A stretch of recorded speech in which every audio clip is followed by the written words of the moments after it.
আজকে আমাদের বাসায় সকালবেলা ঈশানের বাবা ঈশানে এক সিদ্ধ খাবে। আলু সিদ্ধ আর শুকনা মরিচ ভেজে দিয়েছি, সাথে থাকবে সরিষার তেল। দেখেন বড় ক্যান্টিনের থেকে সরিষার তেল ঢেলে নিয়েছে। এখন ঈশানের বাবা ঈশানের জন্য ভাত মাখতেছে। আজকে আমাদের বাসায় সকালের নাস্তা হবে এক সিদ্ধ দিয়ে। আমি তো খাবো না, আমি একাদশী, ওই জন্য তাদের জন্য সকালবেলা আলু সিদ্ধ ভাত রান্না করে নিলাম। আর সবাই ভালো লাগলে লাইক শেয়ার করবেন, ফেসবুক ফলোয়ার দিয়ে রাখবেন, আর বেশি বেশি শেয়ার করে দেন আমার ভিডিওটা।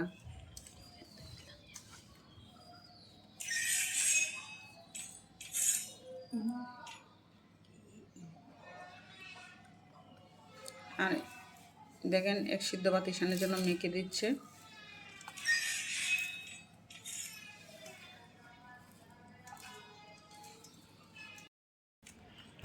এই দেখেন এক সিদ্ধর সাথে কীভাবে শুকনো মরিচ দিচ্ছে, শুকনা লঙ্কা, মরিচ, লঙ্কা, আর এখন দেবে সরিষার তেল। দেখেন কীভাবে সরিষার তেল, সরিষার তেল তো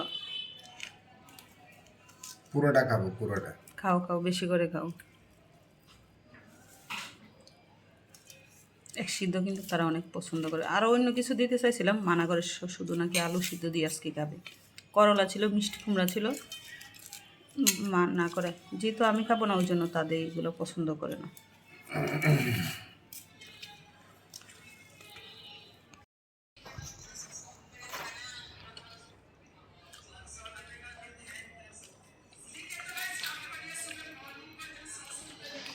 এক সিদ্ধ ভাতের খাইয়া রিভিউ দো। Many thanks. সকালবেলা রান্না করে দেওয়ার জন্য আমাকে মিনি থ্যাঙ্কস দিচ্ছে, বুঝছেন।